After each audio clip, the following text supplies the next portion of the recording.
이제 다 같이 일어나셔서 사도행전 6장 1절로 7절까지의 말씀을 우리 한 절씩 교독하고 마지막 7절 말씀을 합독하겠습니다. 6장 1절입니다. 그때 제자가 더 많아졌는데 헬라파 유대인들이 자기의 과부들이 매일의 구제에 빠짐으로 히브리파 사람을 원망하니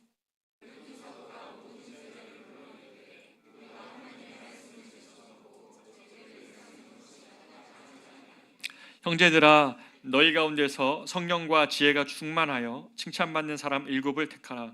우리가 이 일을 그들에게 맡기고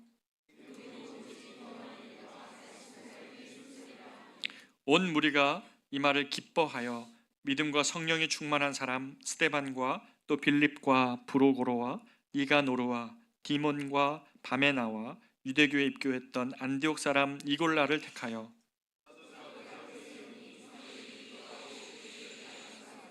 같이 있습니다. 하나님의 말씀이 점점 왕성하여 예루살렘에 있는 제자의 수가 심히 많아지고 허다한 제사장의 무리도 이 도에 복종하니라. 아멘. 자리에 앉겠습니다.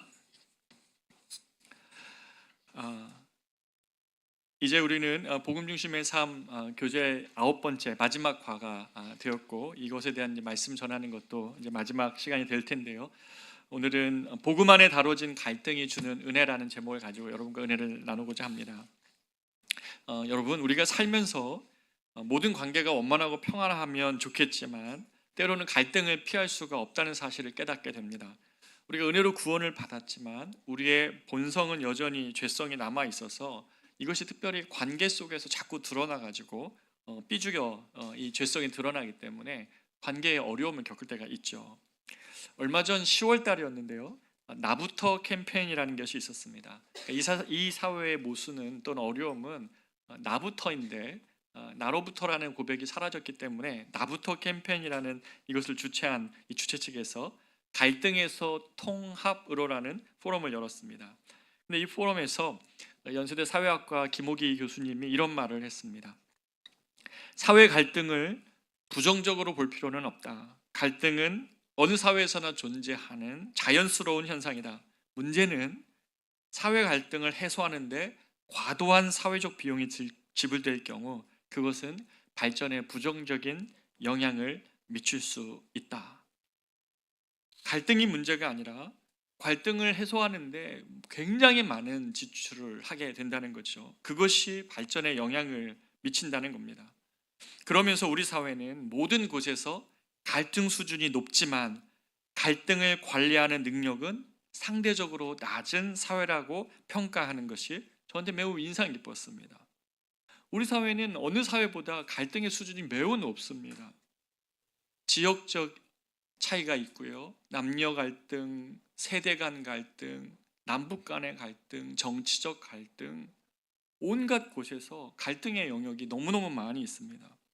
그런데 이런 갈등의 수준이 굉장히 높은 사회이지만 동시에 갈등을 관리하는 능력은 매우 낮습니다.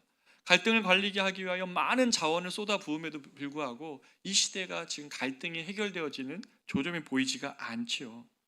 좁은 나라에서 이렇게 높은 갈등 수준을 가정 단위로, 개인 단위로 우리가 속한 사회 속에서 막 경험하다 보니까 우리 모두가 굉장한 피로 사회를 경험하며 살고 있는 것이 우리의 현실입니다. 여러분, 교회는 어떻습니까? 많은 교회들이 갈등의 문제를 해결하지 못해가지고 갈라지고 고통하는 일들이 벌어집니다. 성도 개인 간의 관계 속에서도 그렇고 또 소그룹 안에서도 그렇고 또 교회 차원에서도 갈등의 문제로 신앙생활을 힘겨워하는 어른들을 보면서 청년들 같은 경우는 신앙을 아예 떠나버리는 너무나 큰 대가 지불을 하죠. 청년들이 어른들이 복음을 안다고 하면서 그러한 모습을 보여줄 때 우리는 청년들을 떠나보내는 안타까운 대가 지불을 했습니다. 이렇게 피할 수 없는 갈등의 문제를 여러분 육적인 문제 방법으로 풀려고 하면 해결점을 찾기가 매우 어렵습니다. 갈등을 해결해 보려고 여러분 만난 경우도 있을 텐데요. 오히려 우리가 자기 변호하고 또 자기 주장을 되풀이하다가 오히려 그런 자리가 서로를 더 상처 주는 자리가 될 수도 있기 때문에 그렇습니다. 갈등을 유발한 매듭을 풀고 또 마음의 거리를 좁히는 가이드와 같은 것이 필요한데 이런 것이 없이 갈등을 해결하기 위해 만나면 위험하다는 것입니다. 바로 이럴 때 복음이야말로 우리가 건강한 갈등 해소의 모형과 방법을 보여주고 있다는 것이 오늘 본문이 우리에게 주시는 말씀입니다. 여러분, 갈등의 한자를 아십니까? 갈은 칡나무 갈자입니다. 등은요, 등나무 등자입니다. 그러니까 칡과 등나무가 서로를 얽히면서 자라서 마침내는 서로를 옥죄에다가 죽이는 것, 이것이 갈등과 같은 상태라는 것입니다. 심리학적으로는 인간의 정신생활을 혼란하게 하고 내적 조화를 파괴하는 결과를 낳는다고 심리학 사전은 그렇게 말씀하고 있는 것입니다. 그래서 갈등 상태가 지속되면 어떻게 됩니까? 조직이나 개인도 죽어가게 되고요, 교회도 서서히 영적으로 죽어갈 수밖에 없는 것이 이 두 칡나무와 등나무가 서로를 옥죄면서 자라고 있는 것과 비슷한 상황이라는 것입니다.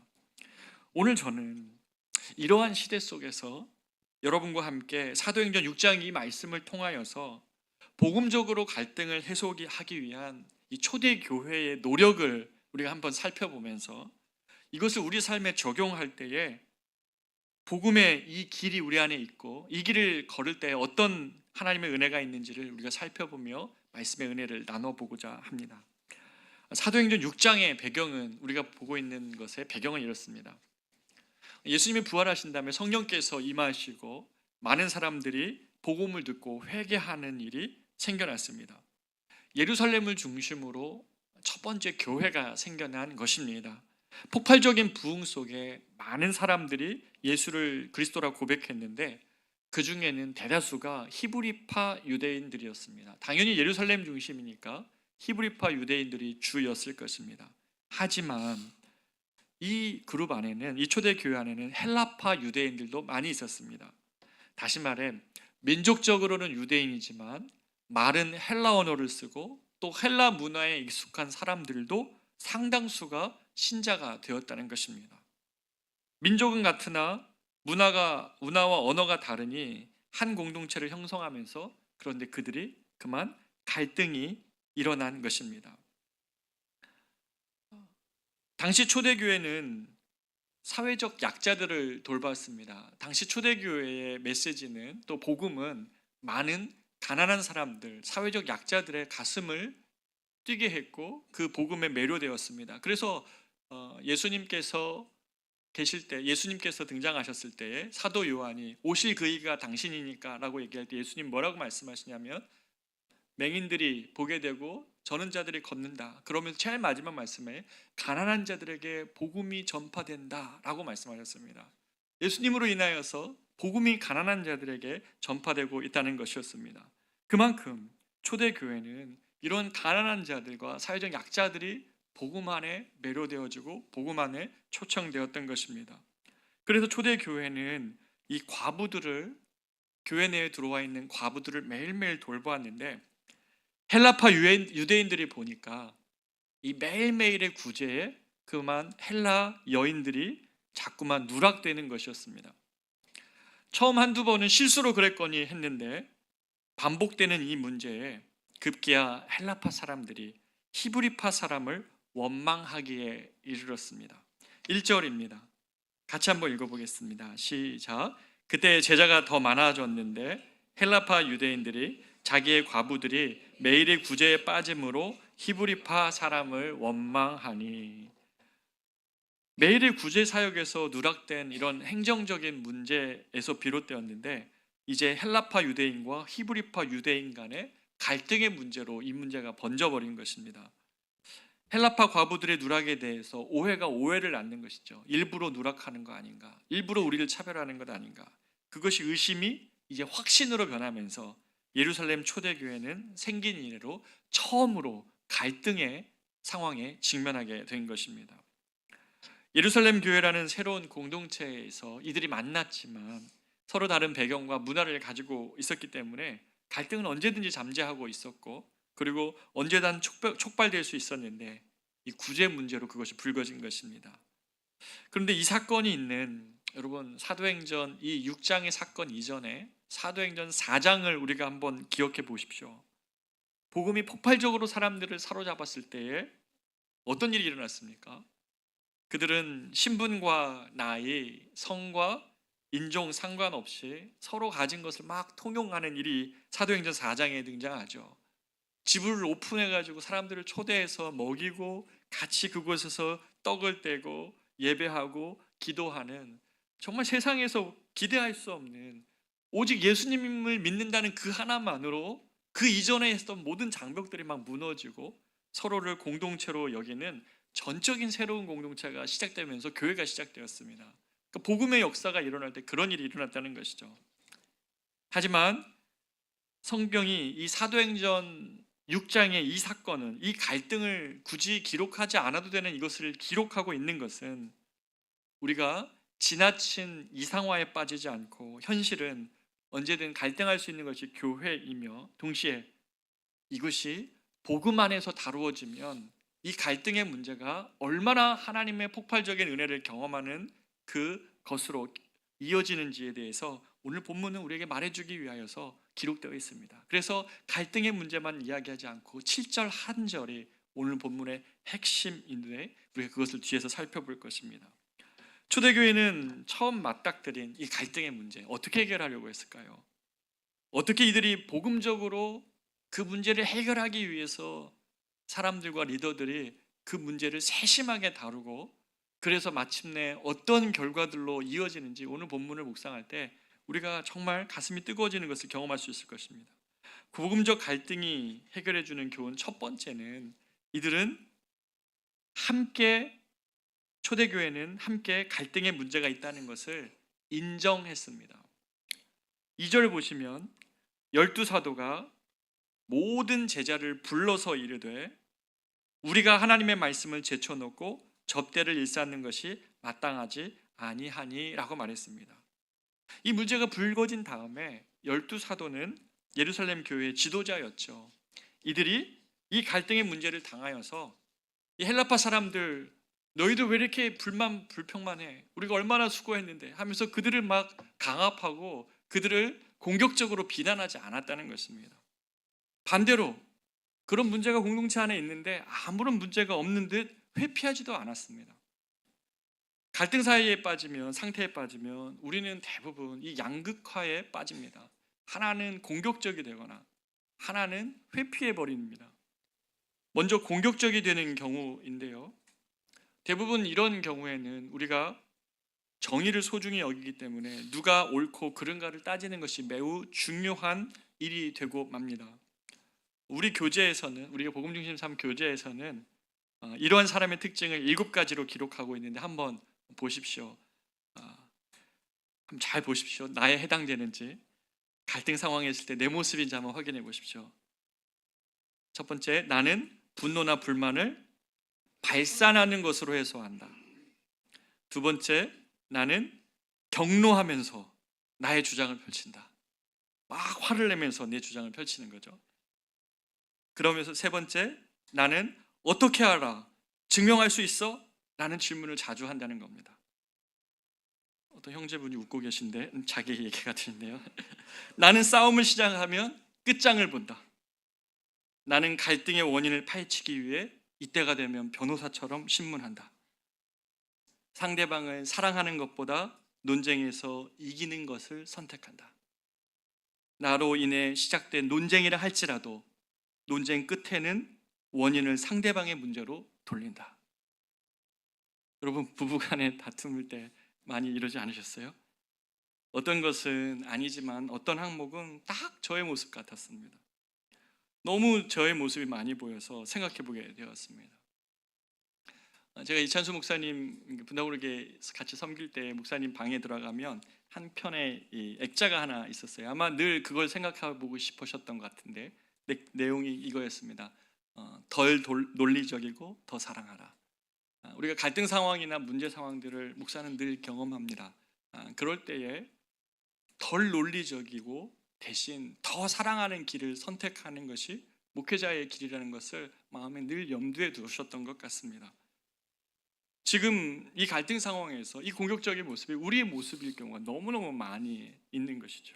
반대로 갈등 상황에서 회피의 길로 가는 사람도 있습니다. 이들은 주로 방어적인 태도를 보이는데요. 갈등을 무시하거나 피하고 또 논쟁을 마땅히 해야 될 때 침묵하거나 냉담하고 소극적인 반응을 보이는 것입니다. 교재에서는 이렇게 회피하는 사람들의 모습도 5가지로 제시하는데요. 한번 보십시오. 이것이 내 모습인지. 나는 분노나 불만을 늘 억누르는 편이다. 나도 할 말이 있지만 평화를 지키기 위해서 침묵한다. 나는 지금 그 이야기를 꼭 해야 되나? 그것이 그렇게 중요한가? 라는 질문을 자주 한다. 싸워서 이기는 것보다 아예 싸움을 피하는 것이 낫다. 숨 돌릴 공간을 찾아서 논쟁의 자리를 떠날 때가 있다. 이 5가지 모습은 또다시 회피의 모습입니다. 갈등 상황에 있어서 공격적으로 상대를 비난하거나 반대로 회피하여 갈등이 없는 것처럼 못 본 채 하는 건 역시 갈등을 해결하는 방법이 아닙니다. 우리가 보고 있는 이 복음의 감격에 충만했던 초대 교회는 제3의 길을 선택했습니다. 복음은 언제나 제3의 길을 우리에게 제시해 줍니다. 바로 공격이나 회피 대신 갈등이 우리 안에 있음을 솔직하게 인정하는 것이죠. 12사도가 그냥 조용히 처리하거나 없는 듯 무시해버리는 것이 아니라 히브리파 헬라파 사람들을 그 제자들을 다 모았던 것입니다. 그리고 하나님의 말씀을 자신들의 문제 해결의 기준으로 삼으려고 하는 몸부림을 보여줍니다. 2절에서 보면 12사도는 헬라파 유대인과 히브리파 유대를 모두를 망라하여 제자를 불렀습니다. 그리고 이 자리에서 사도의 권위로 헬라파 유대인들의 비난을 잠재우면서 비난하면서 공격적으로 그들을 대하지 않았습니다. 반대로 사도들은 이 문제가 초대교회를 갈라지게 할 수 있는 중요한 문제인 줄 알면서도 회피하지 않았습니다. 공격도 회피도 아닌 모두를 불러서 문제 앞에 함께 섰습니다. 그리고 사도들은 이 문제를 숙고한 다음에 매우 중요한 결론을 사람들 앞에 내놓았습니다. 그것이 무엇입니까? 2절 하반절인데요. 그들 다 불러놓고 사도들은 이런 고백을 한 겁니다. 우리가 하나님의 말씀을 제쳐놓고 접대를 일삼는 것이 마땅하지 아니하였도다 라고 말합니다. 무슨 말입니까? 12사도는 모두 히브리파 사람들입니다. 이들은 헬라파 사람들의 원망에 자신들에 대한 도전이라고 여기지 않고 그래서 그들을 권위로 잠재우는 대신 그들의 원망을 계기로 내 안에 무슨 문제, 자신들이 무슨 문제가 있었는지를 돌아보는 계기로 삼았습니다. 그리고 자신들의 잘못을 인정했습니다. 그들은 예수님이 해주셨던 말씀을 아마도 처음 적용을 했던 것 같아요. 그들이 이 상황을 딱 닥치면서 제자들은 예수님께서 마태복음 7장에서 이전에 해주셨던 말씀, 너희가 비판하는 그 비판으로 너희가 비판을 받을 것이요 너희가 헤아리는 그 헤아림으로 너희가 헤아림을 받을 것이니라. 어찌하여 형제의 눈 속에 있는 티는 보고 내 눈 속에 있는 들보는 깨닫지 못하느냐. 예수님은 비판을 통해서는 반드시 같은 기준으로 네가 비판받을 것이라고, 비판은 비판으로 돌아온다고 말씀하십니다. 오늘날 정치 세계에서 너무나 많이 보지 않습니까? 남을 향하여 날카로운 비판의 칼을 들면 똑같은 칼이 자기에게 돌아오죠. 그런데 주님이 말씀하신 2번째 길, 너희가 헤아림을 통해서는 자신도 그에게 헤아림을 받는다고 말씀하였습니다. 헤아림이 무슨 뜻입니까?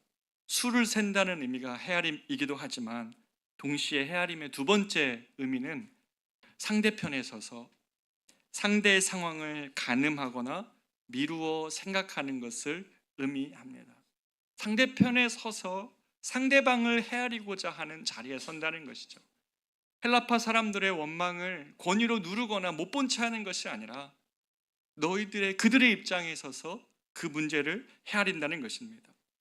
결국 갈등 상황에서 공격하거나 회피하는 것이 아닌 사도들 자신들이 어떻게 했는가를 돌아보는 길을 선택하였을 때에 이 갈등의 해결점이 시작되었던 것입니다. 하나님의 말씀을 제쳐놓고 접대를 일삼았다라고 할 때 접대는 재정 출납을 의미했습니다. 다시 말해 사도들이 말씀을 전해야 하는 제1 업무를 놓치고 구제를 위한 재정 출납만 신경 쓰다가 생긴 이 문제들에 자신들의 잘못이 있었다고 솔직히 인정한 것입니다. 그래서 갈등이 생겨났을 때는 우리는 첫 번째로 내가 옳음을 증명하기 위하여 내 의를 내세우며 공격적이 되거나 갈등을 회피하며 모른 채 해서는 안 됩니다. 대신 잠시 멈춰서서 그 문제로 인하여 나 자신을 돌아보고 상대방 편에서 헤아려 보는 길을 택하는 것이 바로 필요한 것입니다. 두 번째로 이 초대교회는 갈등 앞에서 복음과 공동체를 지키는 선택을 했습니다. 사도들은 이 갈등의 문제를 해결하는 데 있어서 자신을 돌아볼 뿐만 아니라 복음적인 해결책을 제시함으로 복음과 공동체를 지켰습니다. 3절부터 5절, 6절인데요. 형제들아 너희 가운데서 성령과 지혜가 충만하여 칭찬받는 사람 7을 택하라. 우리가 이 일을 그들에게 맡기고 온 무리가 이 말을 기뻐하며 믿음과 성령이 충만한 사람 스데반과 또 빌립과 브로고로와 니가노로와 디몬과 바메나와 유대교에 입교했던 안디옥 사람 니골라를 택하여 사도들 앞에 세우니 사도들이 기도하고 그들에게 안수하니라.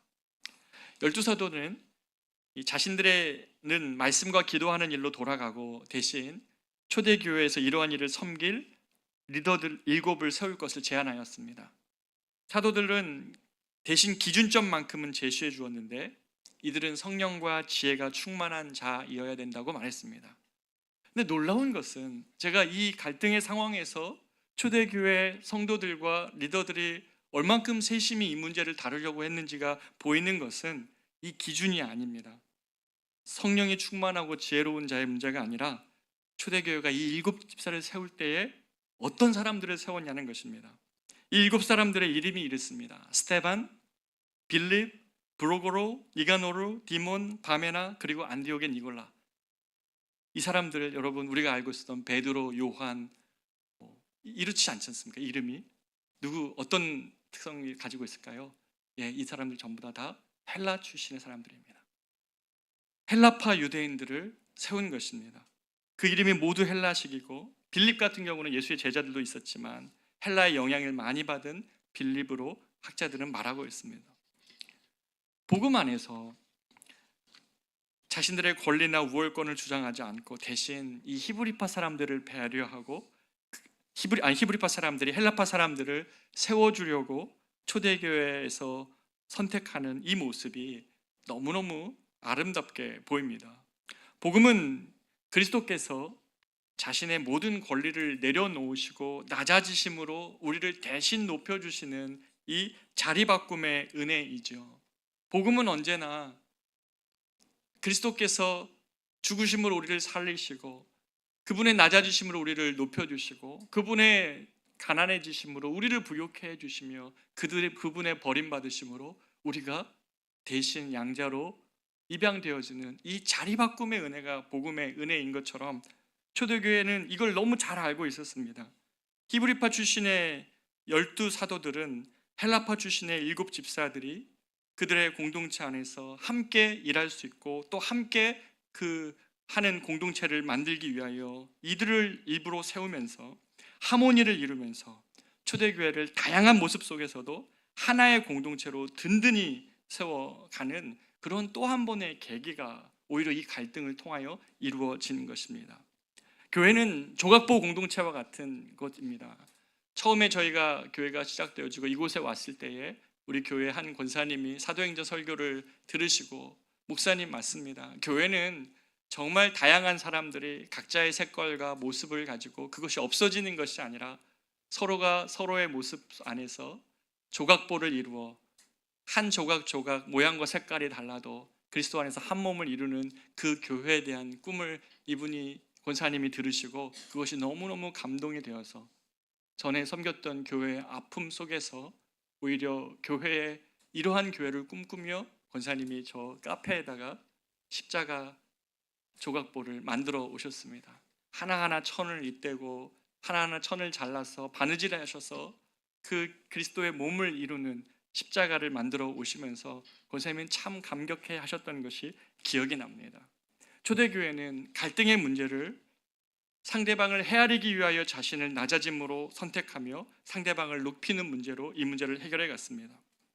제가 일반 성도 파송 운동에 참여하기 위하여 한국에 들어와서 이 분당 우리교회에서 사역을 하기 전에 한 달 정도 저에게 시간이 주어져 있었습니다. 목사는 이렇게 할 때에만 다른 교회에 가볼 수가 있습니다. 평소에는 다른 교회에 가볼 방법이 없습니다. 그렇기 때문에 이런 쉬는 기간에 다른 교회 몇 교회를 탐방하면서 한국 교회 상황을 좀 돌아보게 되었는데요. 왜냐하면 제가 미국 교회에서 느낀 것이 뭐였냐면, 이민 1세대 어른들은 이민 초기 고생하면서 세운 교회를 지키고 있고, 이민 2세대들은 여러 가지 이유로 어른들과 더 이상 같이 할 수 없다 그러면 다 빠져나가 버렸습니다. 그래서 본인들만의 공동체를 대부분 세워갑니다. 여러 문화적 장벽, 언어적 장벽이 컸을 것이라고 이해하는데, 그런데 어른들의 기도 제목을 보면 늘 집 나간 자녀들, 떠난 그들이 다시 돌아와서 함께 신앙생활하는 것을 그렇게 늘 기도 제목으로 내십니다. 그런데 한국에 돌아와 보니까 이런 현상이 한국에서도 드러나고 있습니다. 제가 처음 종로에 있는 한 중형교회를 갔는데요, 정말 죄송한 말씀이지만 중형교회 어른들이 참 많이 계셨는데 제 머리가 제일 까맸습니다. 정말 어른들만 계시는 거예요. 그 큰 교회당을 어른들만 채우고 청년들, 젊은 부부들은 하나도 보이지 않는 겁니다. 그들은 따로 나아가서 그들만이 모이는 교회들을 만들어가고 있습니다. 한국 교회도 그렇죠. 어른들만 교회를 지키는 교회와 젊은이들만 모이는 교회들로 지금 서서히 분화되고 있는 것이 한국에서도 너무나 뚜렷하게 보입니다. 여러분, 어떻게 해야 이 문제를 풀 수 있습니까? 제가 이 문제를 참 고민하던 채에 한 교회에서 주일 예배를 드리는데 거기서 제가 무릎을 쳤습니다. 저거다. 거기는 3대가 같이 예배를 드리는데요, 교회 공동체를 이루어가는데 그럴 수 있었던 것은 어른들이 청년과 젊은 부부들의 눈높이로 내려와 주는 것이었습니다. 교리적이고 본질적인 것이 아니고 문화적인 것이라면 기꺼이 젊은이들을 위해서 품어주는 개방성이 그 교회 안에서 보이는 겁니다. 신약 성경에 매우 중요한 개념이 뭐냐면, 이 하나됨을 이루기 위해서 아디어포라라는 개념이 있습니다. 본질적이고 그리고 성경에서 명확히 말하지 않는 것들이라면 개방적이라는 것이죠. 그래서 이 아디어포라의 문제만큼은 본질에는 일치를 하고 비본질에는 자유를 줄 수 있는 것을 만들어서 청년들과 젊은 세대들이, 우리 아이들이 교회 안에서 마음껏 정말 신앙생활을 할 수 있고, 동시에 처음 예수를 믿는 사람이든 아직 신앙이 연약한 사람이든 자신들의 질문과 생각과 어떤 이것들을 이야기할 수 있는 그런 공동체, 그렇게 정말 히브리파 사람들이 헬라파 사람들을 품기 위하여 헬라 사람들을 리더로 세우는 것 같은 이러한 정말 중요하지 않은 문제에 있어서는 얼마든지 개방적일 수 있는 이 아디오포라 같은 문제를 해결해가는 공동체, 저는 이 교회가 보면서 할아버지와 아들, 손자가 난민촌 선교를 갔다 온 다음에 느낀 점을 보고하면서 춤을 추며 특성으로 노래하는데 정말 제가 감동이 되더라고요. 히브리파 사람들이 헬라파 사람들의 어려움을 헤아리기 위하여 자신의 권리를 주장하기보다 그들과 함께 초대교회를 세워가기 위하여 낮아짐을 택할 때 초대교회는 한 차례 더 견고한 교회로 거듭난 것이었습니다. 이처럼 복음은 보편적 성격을 가지고 있습니다. 같은 믿음과 고백 안에서 서로를 헤아리기 위하여 상대를 높이고 자신을 낮출 때에 교회는 세상에서 볼 수 없는 다양한 구성원들이 하나가 되어서 자신의 모습을 없애는 것이 아니라 그 모습 그대로, 그 달란트 가진 그대로 신앙의 역동과 아름다움을 멋있게 드러낼 수 있는 것이 정말 이 세상에서 볼 수 없는 그런 공동체가 바로 교회입니다. 그들이 함께 모여서 신앙의 역동을 만들어내면 그 어떤 것도 정말 부럽지 않은 힘과 능력과 은혜가 그 가득한 것이 교회라는 것이죠. 초대교회는 갈등이 빚어졌지만 이 갈등 속에서 그들은 한 단계 신앙의 도약을, 이 복음적으로 이 문제를 해결하면서 한 단계 신앙의 도약을 합니다. 그것이 제가 세 번째 나누고 싶은 건데요, 복음 안에서 다뤄진 갈등은 하나님의 더 큰 은혜의 통로가 됩니다. 7절을 한번 보십시오. 하나님의 말씀이 점점 왕성하여 예루살렘에 있는 제자의 수가 더 심히 많아지고 허다한 제사장의 무리도 이 도에 복종하니라. 다시 한번 읽어볼게요. 하나님의 말씀이 점점 왕성하여 예루살렘에 있는 제자의 수가 더 심히 많아지고 허다한 제사장의 무리도 이 도에 복종하니라. 사도행전의 저자인 누가는 자칫 갈등으로 교회가 산산조각 날 수도 있었던 이 문제가 그 안에 있는 사람들이 복음 안에 그 문제를 해결하고자 노력하며 선택하며 나아갔을 때에 그것이 어떤 결과를 냈는지를 7절에서 바로 이어서 증언하고 있는 것입니다. 그것은 교회가 대반전을 이루어서 어떻게 해요? 하나님의 말씀이 점점 더 흥왕하여 왕성하게 되었다고 말하고 있습니다.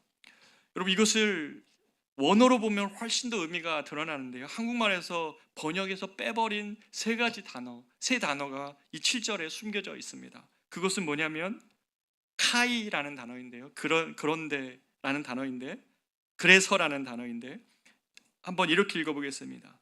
6절에 이어서 7절에 그래서 하나님의 말씀이 점점 왕성하여 그래서 예루살렘에 있는 제자의 수가 더 심히 많아지고 그래서 허다한 제사장의 무리도 이 도에 복종하니라 라고 누가는 기록하고 있는 것입니다.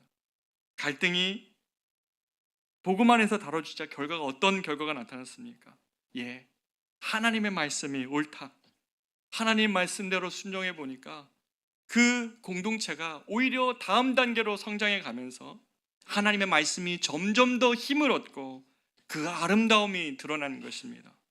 왕성하다라는 단어로 쓰였던 이 단어는 미완료 능동태로 쓰입니다. 다시 말해 이 일 때문에, 이 갈등이 복음 안에서 다루어졌던 것으로 인해 하나님의 말씀이 계속 힘을 얻고 사람들 사이에서 퍼져나가면서 영향력을 갖게 되었다고 사도 누가는 말하고 있는 것입니다.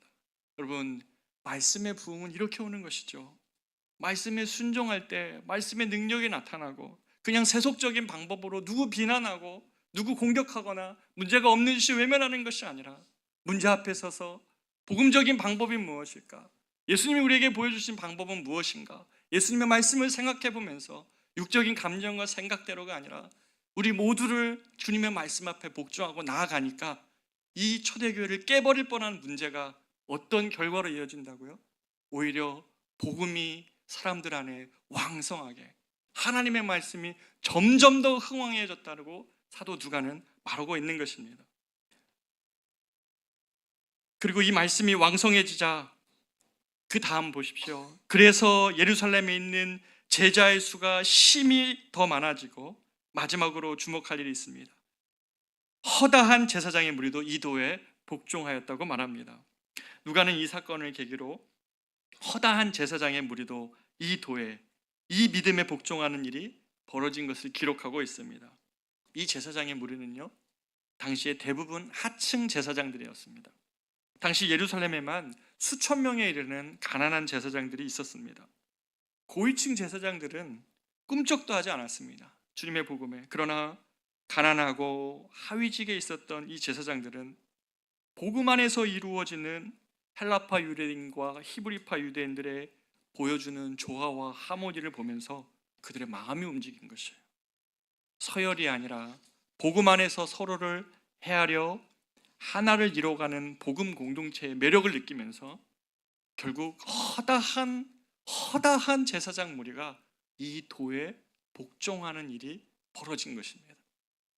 누가는 그걸 보면서 이 예루살렘에 가득한 복음의 열기, 복음이 갈등을 해결하여서 어떻게 한 도시를 바꿔가는지를 누가는 너무 생생하게 본 것입니다.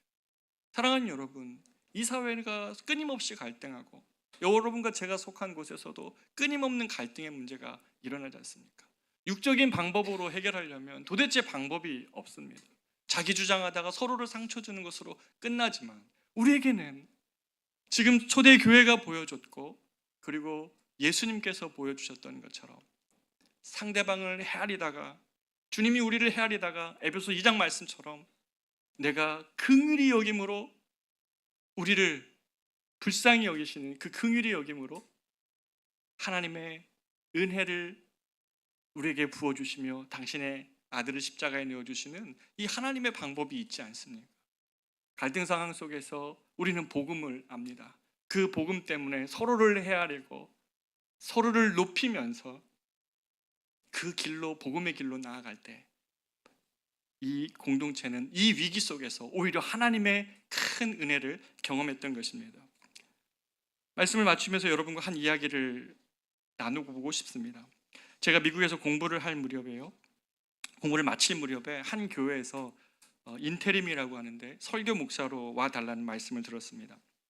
사정을 들어보니까 전임 목사님께서 한국으로 부임하고 돌아가신 다음에 교회가 큰 분란에 빠진 것입니다. 교회는 장로님들과 집사님들이, 안수 집사님들이 심히 다투고 있었는데요, 장로님들은 대부분 이민 1세대들이었습니다. 보스턴에 오셔서 처음에 트럭 운전하셨던 분들, 처음에 생선 가게, 야채 가게 하시면서 생을 이루신 그런 분들이셨습니다.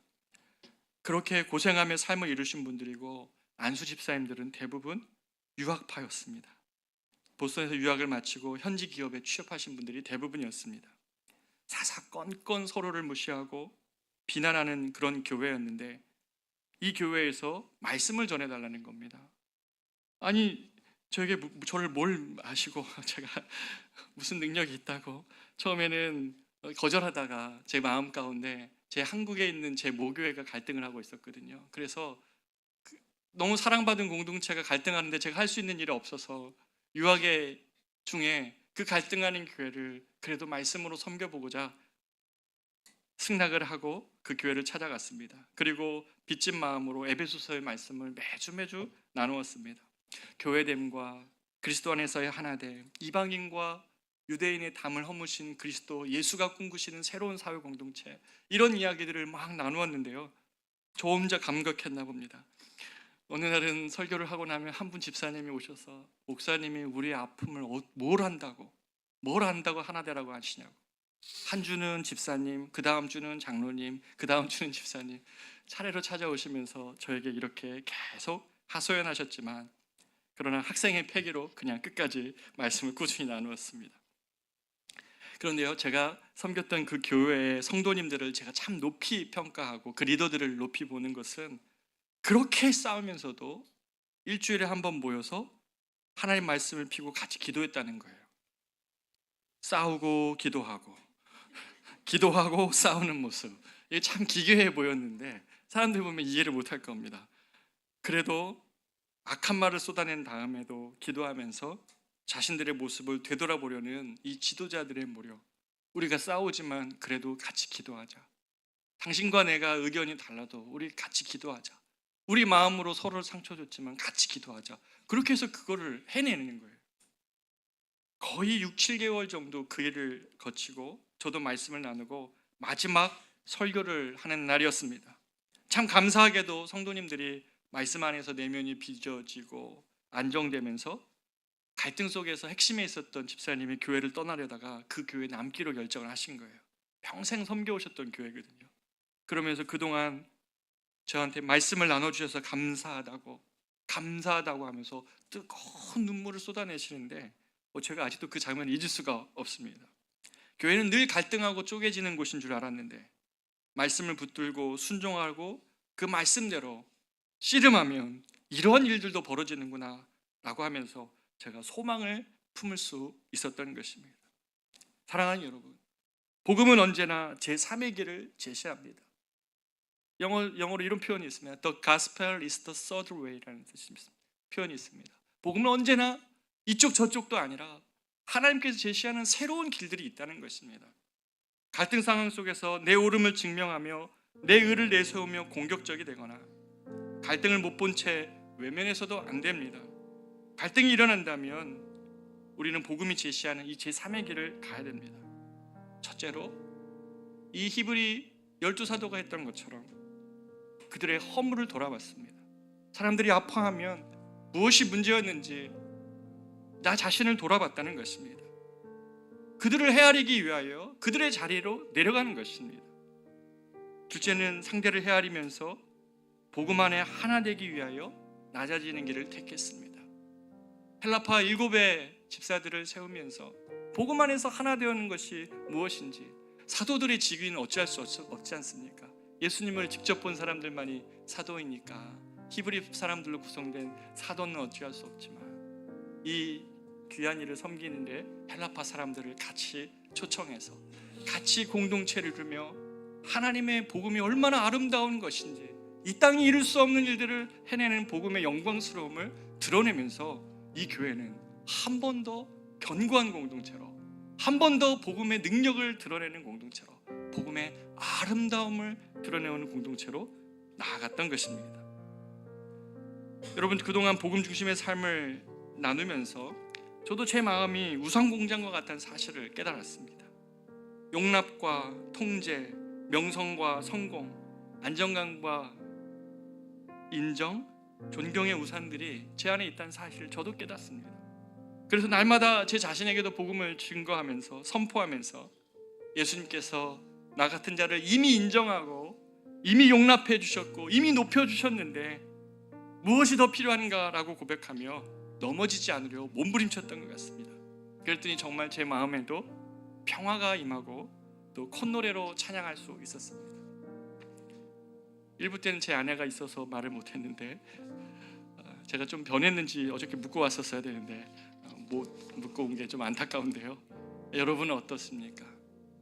복음을 중심으로 살면 복음은요, 우리가 처음 예수를 믿을 때만 필요한 것이 아니라 우리의 삶이 걸어가야 될 길입니다. 칼빈이 말했던 정확한 표현처럼 우리가 복음 때문에 예수를 믿은 것뿐만 아니라 복음 때문에 성화도 됩니다. 복음을 날마다 우리 자신에게 선포할 때에 하나님은 우리를 하나님의 형상으로 빚어갈 것인 것을 우리가 믿게 됩니다. 여러분은 어떻습니까?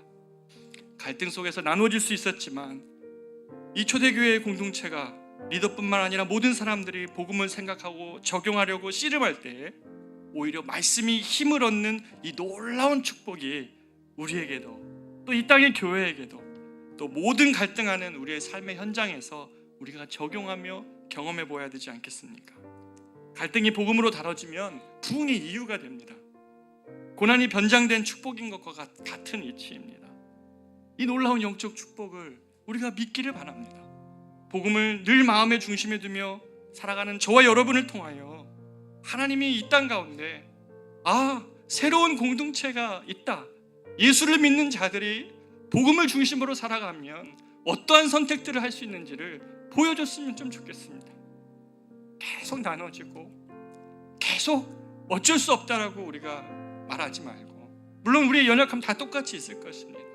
하지만 복음의 길을 리더들부터 그리고 우리 공동체가 계속 고민하고 나아간다면 하나님은 우리에게 이 말씀이 얼마나 아름다운 것인지, 말씀을 통하여 주님을 높이는 것이, 우리가 예수를 믿는 것이 얼마나 좋은 것인지 세상에 좀 드러내고 알려주고 보여줄 수 있었으면 좋겠습니다.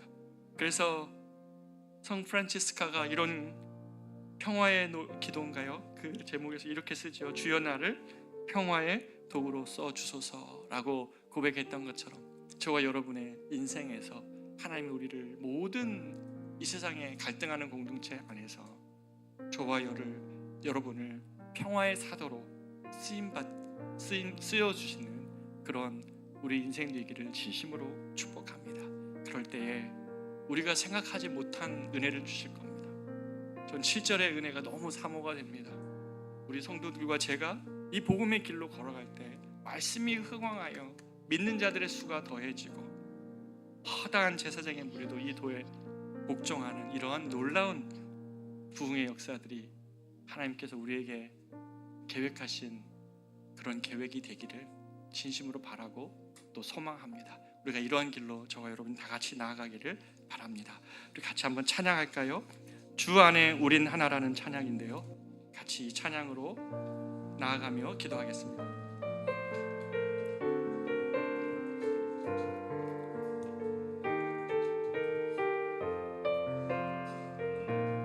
주 안에 우린 하나,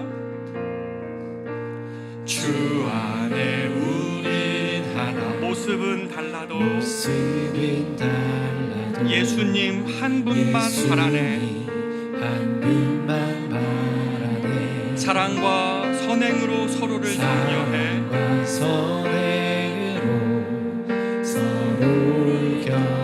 따스함으로 보듬어가네. 따스함으로 보듬어가네. 주님 우리 안에 함께 계시니 주님 우리 안에 함께 형제 자매의 하시니 기쁨과 슬픔을 느끼네. 기쁨과 슬픔 느끼네. 내 안에 있는 주님 모습 보네. 있는 주님 모습 그분 보네. 기뻐하시네. 그분 기뻐하시네.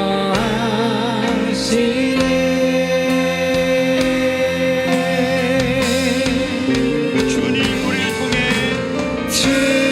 주님을 통해 계획하시니 부족한 입술로 찬양하게 하시니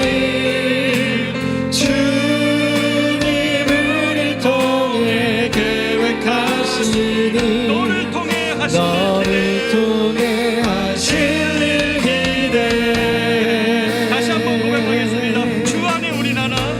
주 안에 우린 하나 모습은 다르네. 예수님 한 분만 바라네. 예수님 한 분만 바라네. 사랑과 선행으로 서로를 격려해. 사랑과 선행으로 서로를 따스함으로 보듬어가리. 따스함으로 보듬어가니 주님 우리 안에 함께 계시니 주님 우리 안에 함께 형제 하시니 자매의 기쁨과 슬픔을 느끼네. 형제자매의 기쁨과 슬픔 내 안에 있는 느끼네. 주님 내 모습 안에 있는 주님 모습 보네. 그분 기뻐하시네. 다같이 찬양하겠습니다. 주님 우리를 통해 주님을 통해 계획하시니 부족한 입술로 찬양하게 하시니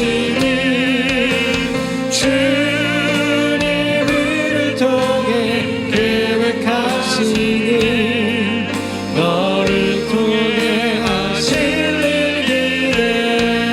주님 우리를 통해 계획하시니 주님을 통해 계획하시니 부족한 입술로 찬양하게 부족한 입술로 찬양하게 하시니 주님 우리를 통해 주님을 통해 계획하시니 너를 통해 하실 일 기대. 너를 통해 하실 일 기대. 사랑하는 여러분, 우리 시대에는 우리가 속한 가정과 사회와 그리고 이 땅은 정말 갈등 지수가 너무너무 높습니다. 육적인 방법으로 해결하려면 도무지 풀어갈 수 없는 문제가 너무너무 많이 있습니다. 그러나 초대교회가 갈등의 문제를 놓고 하나님의 말씀을 기억하며 그것을 교회 안에 적용하고 아마 이들은 이것을 삶에서도 적용하며 나아갔을 것입니다. 우리가 이 시간에 같이 한번 기도하며 나아가기를 원하는데요. 주님, 우리가 이러한 문제들 앞에서 하나님 도저히 길을 잃고 있을 때에 하나님 우리에게 상대방의 입장에서 헤아리고 또 그를 위하여서 낮아지시고 그를 높여주셨던 예수님의 방법처럼 우리가 이 초대교회가 해줬던 방법을 우리가 따라갈 때에 성령이 하나님 어렵고 힘들고 하나님 아프고 그럴지라도 하나님께서 이 7절의 약속, 하나님의 말씀이 흥황하여 점점 더 왕성해지고 그래서 허다한 무리가 예수께로 돌아오는 이러한 역사들, 복음의 도에 복종하는 역사들이 하나님이 계획하신 일이라면 하나님 아버지, 우리를 주님 그러한 평화의 사도로 하나님 나아가게 하여 주시고 하나님 공동체와 우리 자신이 이 복음의 길로 끝까지 나아갈 때에 우리를 통하여 계획하신 하나님의 일들, 우리 가정과 우리의 일터 속에서 내 삶 속에서 계획하신 당신의 일들, 하나님의 이름이 높이를 받는 일들을 우리 가운데 허락하여 주시옵소서. 주님, 우리가 같이 한번 기도하며 나아가기를 원합니다. 기도하겠습니다. 존귀하신 아버지 하나님, 우리의 모습도 다르고 하나님의 생각도 다 다르시라고 하나님께서 하나님의 이 자리에서 하나님의 초대교회 가운데 하나님 그런 공동체를 이루며 함께 예배하게 하여 주셔서 감사합니다. 부족한 입술로 성령 하나님 아버지, 찬양하게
같이 일어나셔서 마지막으로 거리마다 기쁨으로 찬양하시고 축도로 예배를 마치도록 하겠습니다.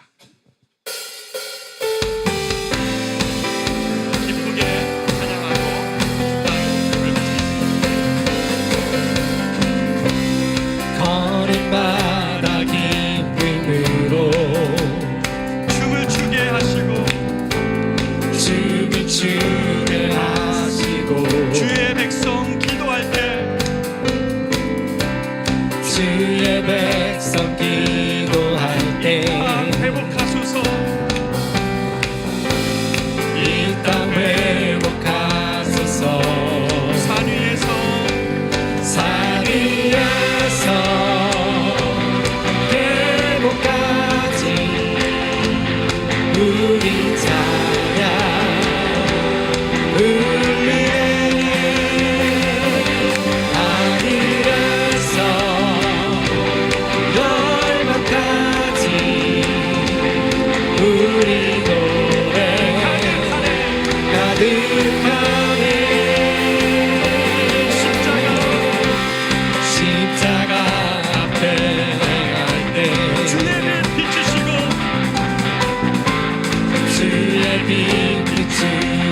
우리 바다 높음같이 주 영광으로 채우소서 주 영광 채우소서 다같이 찬양합니다. 산 위에서 회복까지 우리 찬양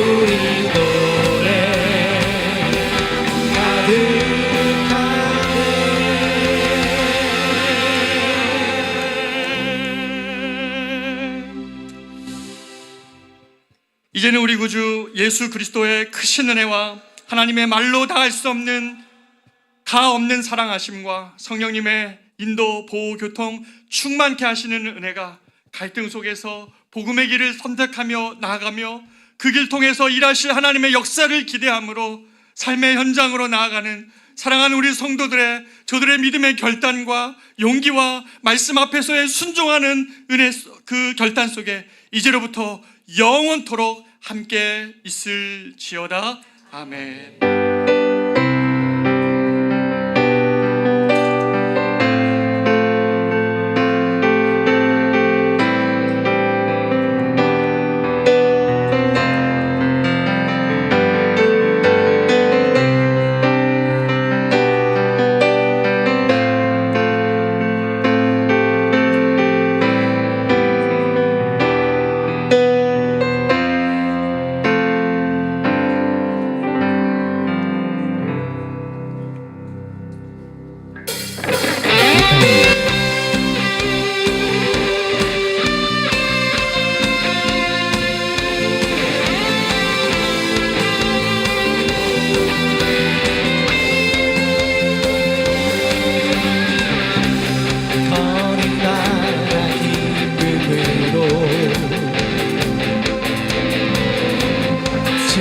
주게 하시고 주의 백성 기도할 때 이 땅 회복하소서. 산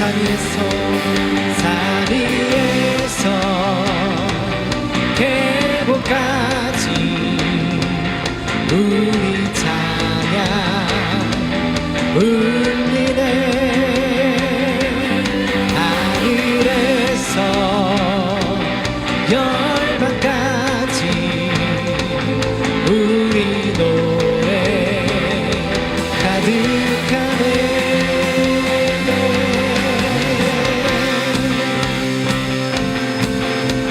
십자가 앞에 행할 때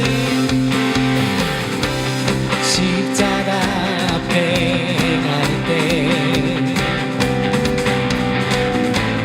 주의 빛 비추시고 물이 바다 너같이 주 영광 채우소서.